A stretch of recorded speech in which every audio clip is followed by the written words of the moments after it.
Hello, everybody. This is Omkar from BHyve, and welcome to the brand new series of Unlearn. Today, we have with us Mr. Unmesh Pawar. Mr. Pawar has been a senior HR leader, and recently he was with one of the big four serving as a CHRO and a partner. After a successful stint for 17 years with Accenture, currently he is engaged with BHyve as a friend and, more importantly, as an advisor.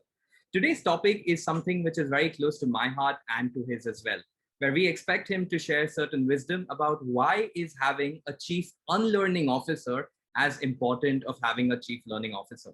So right off the bat, Unmesh, I want to ask you a very, very important question as of 2021, as a thought leader within the HR, within the L&D space. Where do you see the entire landscape of learning shifting towards as of 2021 in the Indian workplace, in the global workplace? Where do you see it is currently as of now, and where do you see it's moving? Thank you, Omkar, for having me, and all the very best to the team at BHyve and all that you guys are doing. Very excited to see where your journey is. So I think if I look at the whole space of learning and what's transpired through this pandemic, right? I think what you're starting to see is organizations have had to adapt very quickly to the environment that has played out. Business models have shifted, operating models have shifted. Structurally, organizations had to do things differently. And some have succeeded, some have struggled, and somehow managed to find their way through this. But if you really look at organizations that have been able to thrive through this time, right? And there are organizations that have phenomenally thrived even through the pandemic. These are organizations that truly have been agile. And they were agile because they had a culture of learning. Now, learning happens when you are conscious of what is not relevant and therefore what you need to let go of and unlearn. Because only when you let go of stuff will you be able to pick up newer things in the context of what you're operating with. So I think that's the big shift that I have seen. I think this time, and at least for C-suite leaders, it's actually packed a decade of learning in the last 18, 24 months for all of us, right? I think that's been real. And therefore, all that we learned in B school was relevant, but also to a degree, relatively irrelevant. And I say that because tell me, some of the products that were launched in the first phase of the COVID, right? There was no data to support that. Oh, let's do a product test in the marketplace. Let's gather customer feedback. There wasn't all of that.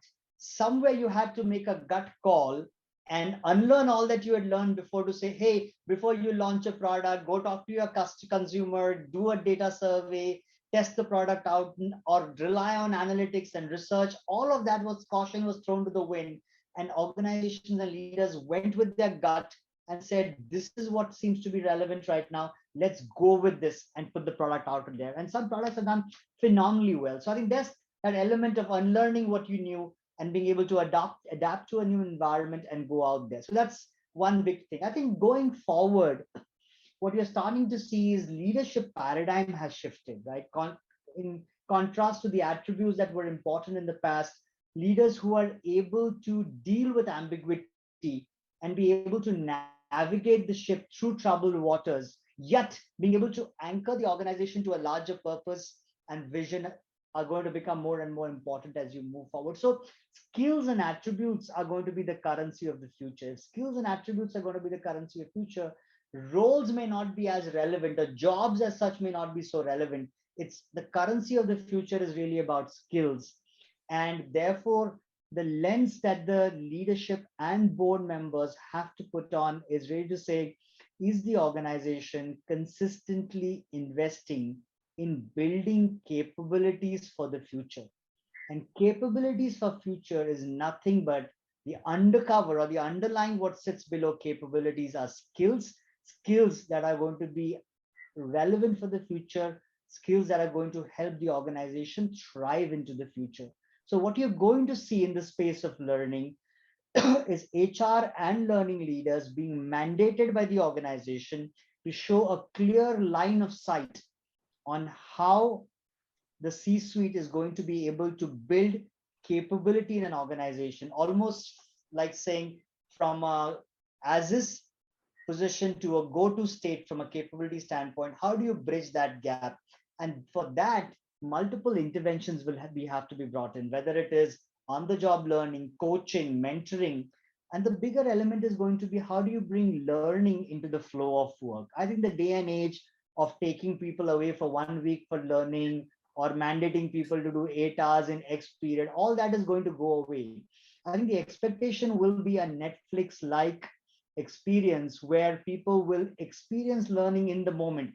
I am doing something, and in the flow of work, I am stuck and something comes up to me as a recommendation. Either is a snippet of information, is it a PowerPoint presentation that's archived through the organizational KX sites, or connecting me to somebody in the organization who has knowledge or expertise in that particular area.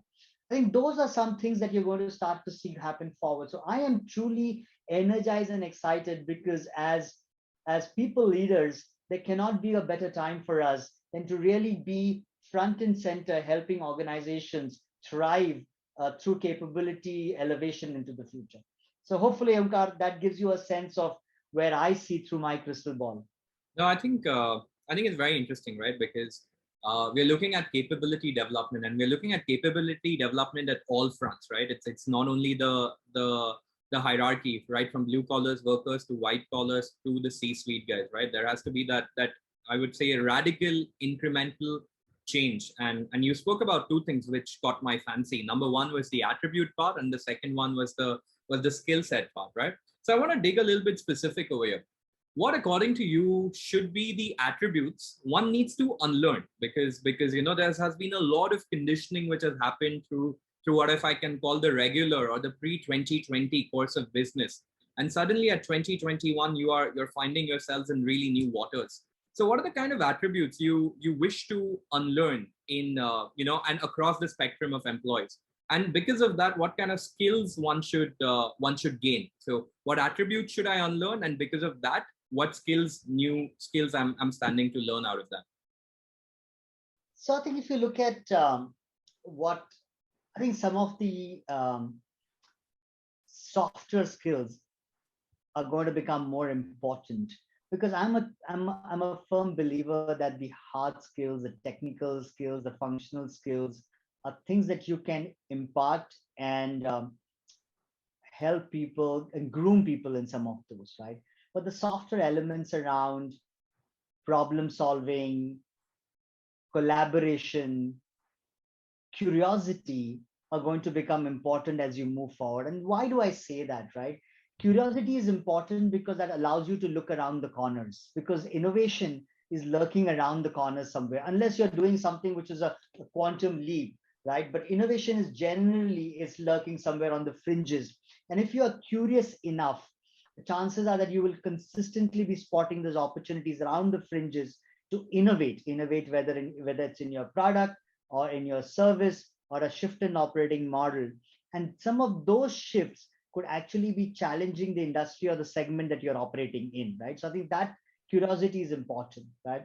Problem solving, I think, is important very simply because this pandemic is not the first and the last of it, right? I think we're going to start to see more and more of such instances where we necessarily haven't been trained necessarily for some of these. And then the ability to work with partial information that is available and make decisions. Because let's be very real, right? This pandemic has truly challenged us because we didn't have the full breadth of information to make the decisions that we did. Yeah. How do you as leaders make decisions when you have lack of clarity of what's going to happen forward? How do you build scenarios, and how do you make punts around some of those scenarios?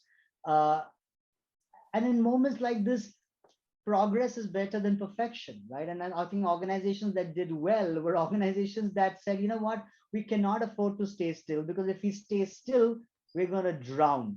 We cannot wait for all the sets of information to come. Let's move forward with it, and we will figure it and be iterative about it. So I think those, in my mind, are attributes that are going to be essential as you move forward. And I think the bigger one, of course, is from a leadership standpoint, whilst we do what we need to do to be able to survive and thrive, I think with our people, we need to be able to connect our people to a purpose which is beyond just wealth generation and the daily work that they do. I think people are looking for something that is genuinely purposeful and making an impact, and especially the generation that's coming into the workforce is looking at the ability to make their verse out there, right? How are they going to make it count? And I think that's, as leaders, we need to be able to articulate that as a larger purpose, because you're going to have difficult times. You're going to have moments where the organization is not going to do well. But these are moments where you have an energizing purpose.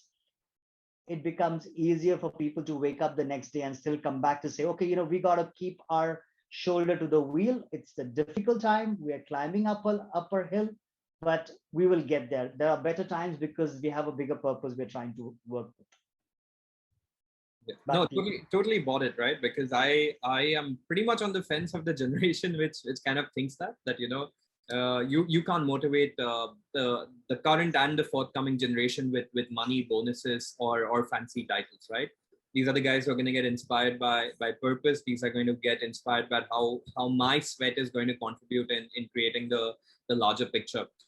Over here, I want to give an opportunity to our viewers to actually get a taste of a $1 million advice, if not $1 billion advice. And I'm just going to take the liberty of doing a little bit of a role play, right? So imagine that I'm a chief learning officer and I come to a total subject matter expert, thought leader like you, and I ask you that, Dr. Unmesh Pawar, I'm assuming like as a patient, right? That I really want to bring about this transformation in attitude, because as you rightly said that, hard skills, capabilities can be taught, can be learned, can be relearned. There are manuals, there are standard operating practices for it.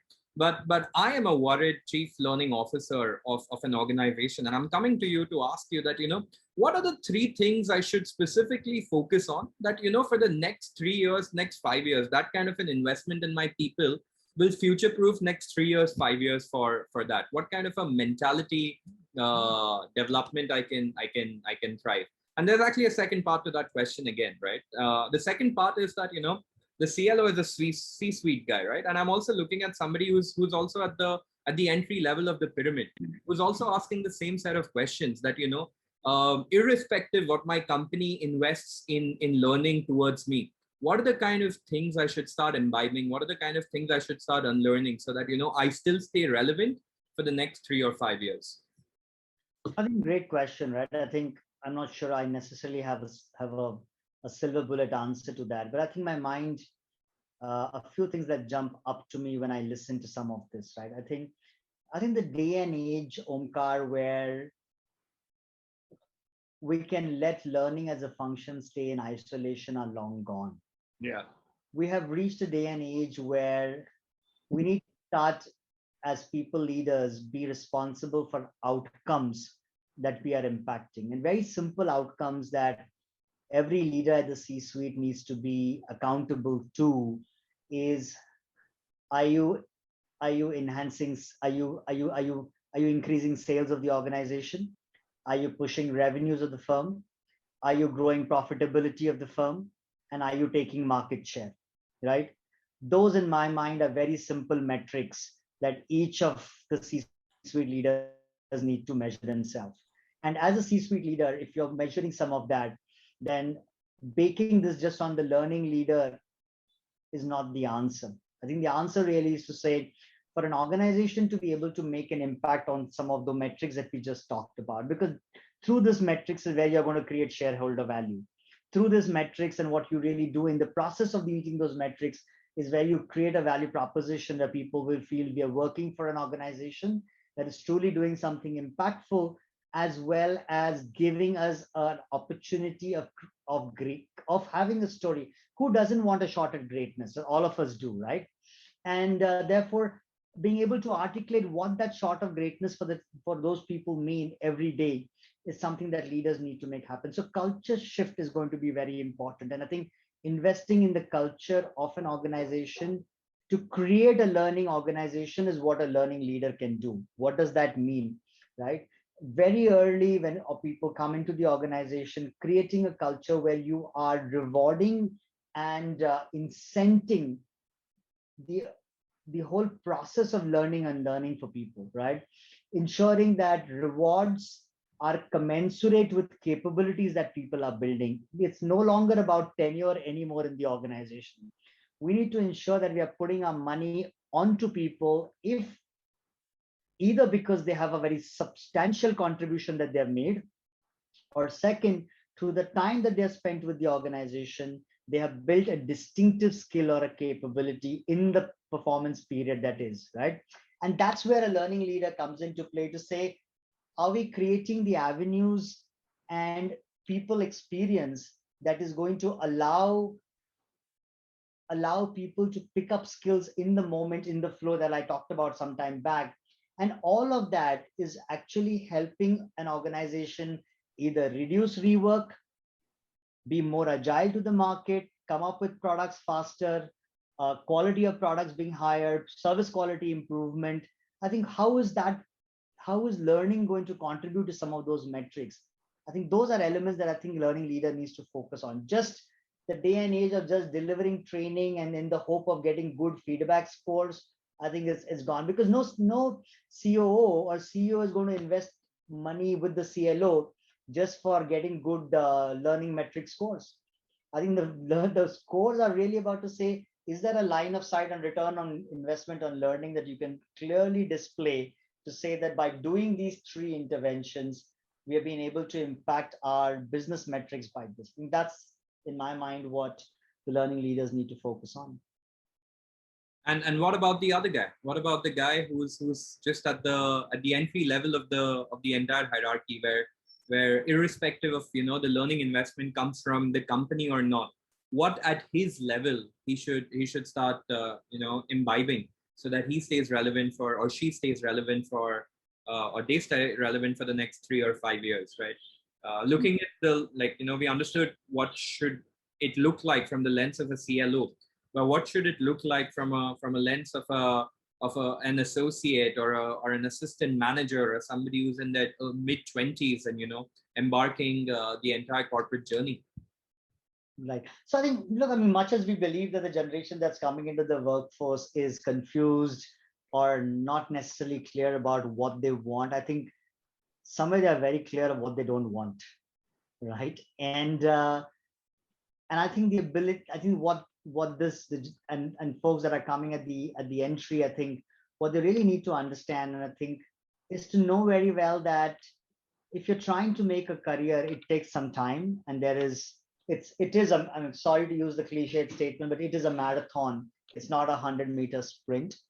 And therefore you should look at every opportunity that you are in, every role that you take, every job that you take, as, in Reid Hoffman's words, it's tours of duty, right? But in the process of the tours of duty, what new skills, capabilities are you building? What new networks are you getting exposed to? And what distinctive capability are you building in the process of that, right? If you focus on all of that and get super niche at that, then rewards will take care of themselves, right? Who would not want to keep and reward a phenomenal contributor in the organization? Or who would not want to reward or recognize somebody who has niche capability within the organization? But the question is, are you then relentlessly focused on doing that and building that skill, and then knowing very well to say, well, now I want to move to the next stage of whatever my aspiration is, and therefore I'm going to empty my cup a little, and then so that I can pick up newer stuff, and empty stuff that is not relevant as I move forward, and pick up stuff that is relevant for the future. So I think those, in my mind, are 2 or 3 things that I would expect folks that are coming new into the organization potentially to do. And of course, build a very strong network, because I mean, let's be very real. Organizations of the future are really about interdependence, right? And networks become supremely important for you to have a successful career. Whether you are in employment or in business, it's all about who you know and who you can call when you need to, and accelerate what the agenda that you're trying to make happen. Yeah, perfect. I think this is fantastic. I love it how it ended that, right? The importance of social capital is so undermined, especially for from the point of view of somebody who's just joined in or rising amongst the corporate ranks. So, this has been fantastic. This has been absolutely insightful. I think for all the viewers, especially all the CLOs and the learning and development and the HR leaders who are watching, I'm pretty sure that their diaries are filled with interesting insights and wisdom coming on from one of the person who I really admire and look up to. So thank you so much for giving us the time, and thank you so much for supporting BHyve. We really, really appreciate all the support.